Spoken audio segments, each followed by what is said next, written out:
and welcome to Germantown Municipal Television's special coverage of Election 2022. My name is Hannah Moore and I'm a student at Houston High School. I'm excited to bring you interviews of Germantown School Board candidates. Joining me now is School Board Incumbent Position 4 candidate Angela Griffith. Ms. Griffith is a lifelong Germantown resident, having attended Riverdale Elementary and Germantown High School class of '94. She studied history and political science at the University of Tennessee in Knoxville and has been employed in food service sales and marketing for over 20 years. Ms. Griffith and her husband have 2 sons who attend Houston High and Houston Middle. Her family are members of St. Louis Catholic Church, where she has taught 5th grade Sunday school since 2005. Ms. Griffith is a graduate of Leadership Germantown class of 2021 and currently serves on the Germantown Historic Commission. Welcome, Ms. Griffith. We would love to ask you a little bit about yourself, the experience you have, and, why are you running for school board? Thank you, Hannah. It's a pleasure to be here with you today. As far as my experience, as you mentioned, I am an incumbent, currently serving the final months of my first term on the GMSD school board. When I ran 4 years ago, it was a little bit different time. Our board wasn't working very well together amongst themselves, and I thought, I can come and at least try to bring some people together so we can pull in the same direction towards a common goal of really promoting our district and moving it forward. I'm excited that that has happened and that we've seen that success. I'm running right now because I truly believe in you and all the students and everyone that GMSD serves, whether it be from our pre-K all the way to instructional skills, but every student in between. All the students in our community deserve every opportunity they can to be successful while they're with us and when they leave us and go out into the workforce or into the world to pursue whatever their dreams or passions are. My personal experience as far as my service, I would say it has really kind of come on the job experience. When you show up on the school board, you don't always know, the trainings that come with it and the way everything works. And that's been the biggest thing that as a school board member, have really tried to relay to the community. Kind of what a school board does, what we don't do. I think one of the examples I like to use, especially when I'm talking to families and students like yourself, is that we make policies and we do the budget, but we don't oversee employees. So like Mr. Taylor, he doesn't have to do what I say. Like he doesn't answer to me.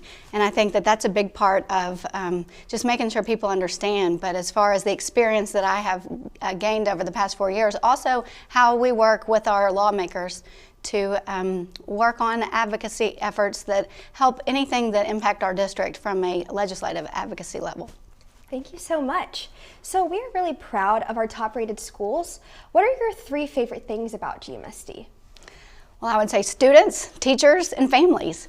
It seems so simple, but I just was over at Houston Middle volunteering today for the PTO as they're preparing for their big annual fundraiser, Haunted Houston, and they had one of their sponsors come in and do a big karaoke during lunchtime. My biggest takeaway from that today was kids coming off of fall break, haven't been together in over a week, boys and girls who may be a little nervous but got up there on that stage and sang songs, and their classmates and peers cheered them on, clapped for them, sang along, and that was really, really inspiring to me today. And so I see a lot of that, especially coming off the past couple of years when there were times that we weren't able to be together. I see now more than ever kids really and students really craving that, and so I'm so excited about all the events that have come back and the pep rallies and the races and the dances and all the fun stuff. So I think with the students, that's one of my proudest things. It's just the way that they really support one another. Our teachers have shown me that collaboration, the way our teachers work together to build each other up in order to be the best they can be for our students, especially in the adversity that we experienced over the past couple of years, they really shined because they just decided that we don't know, we've never been through this before, but we're going to find a way, and they did. But it was because they worked together. So the collaboration of our teachers is something I'm really proud of in our district. I mentioned families because our families are so engaged. GMSD is very fortunate. We're kind of a boutique size district. That's what I like to call it, where we're all neighbors. We see each other at the grocery store, we see each other at ball fields, whether, maybe people go to church together, but we're really a tight-knit community. And so what the families bring, there's a great example recently in the past year, some families that had some kids that played tennis in middle school. Our district had never previously had a program that was really big in, and then because of some parents, and they got together, and then they were able to get with the school, and they worked towards bringing something to students that they'd never had before, but that's partnerships with our families. And so I'm really proud of that. So now we have GMSD tennis in middle school, and they just went to state and went all the way. So that's a great example too of how we work together at all the levels. Thank you. So if elected, what do you hope to accomplish in your 4 years as a school board member or alderman? In the next 4 years, I think that there's a couple of key things that are really important. First is going to be funding.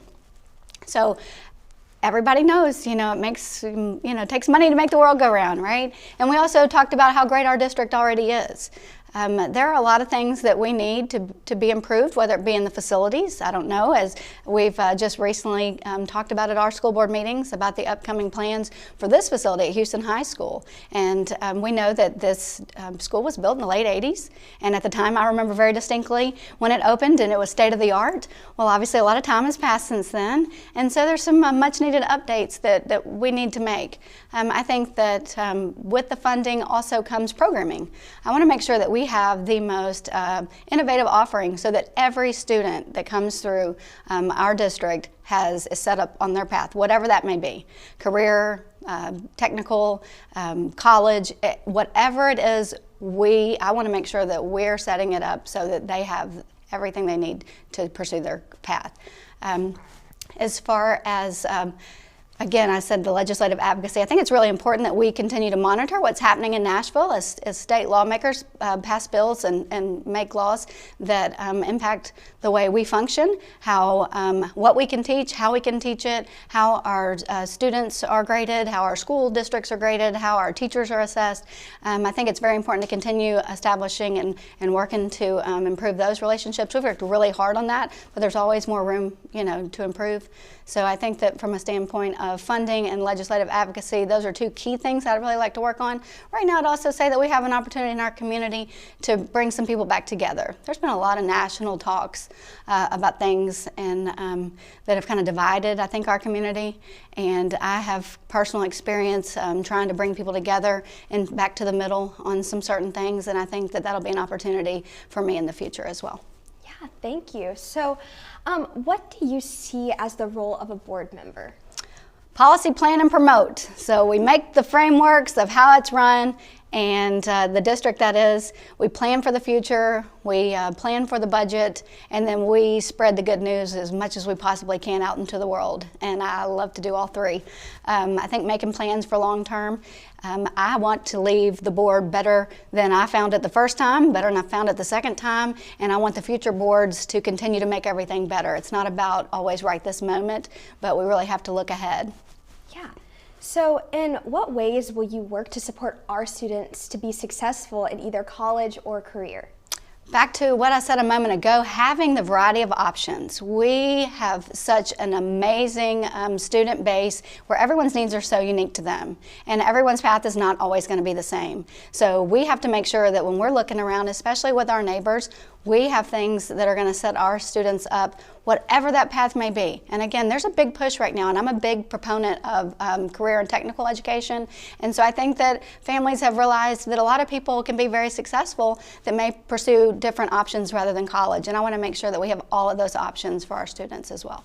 All right, and wrapping it up, would you like to add anything else you would like us to know? Go Mustangs. Thank you so much. This is all we have for this interview. I would like to thank my guest, Angela Griffith, who is running for Germantown School Board Alderman Position 4.